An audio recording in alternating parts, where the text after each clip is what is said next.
ទស្សនៈរបស់យើងសម្ដែងដោយ Yuka Murakami ដោយសាររឿងមួយហ្នឹងគឺយើងពីរតួប្រុសតួស្រីរបស់យើងវាធ្វើការនៅ office ជុំគ្នាហើយក៏លួចតាក់ទងគ្នាដោយគ្មានណាដឹងដែរ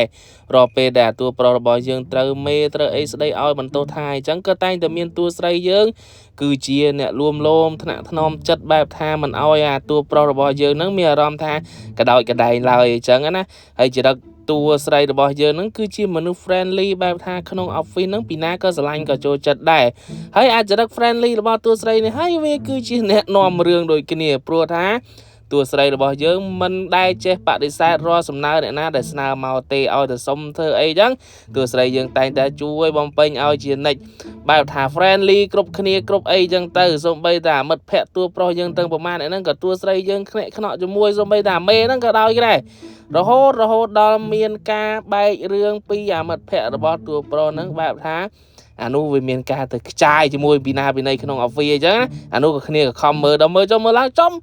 សង្សារឯងសោះហើយអាមួយនេះមកក៏មិនរួចខ្លួនទៀតទប់ទៅ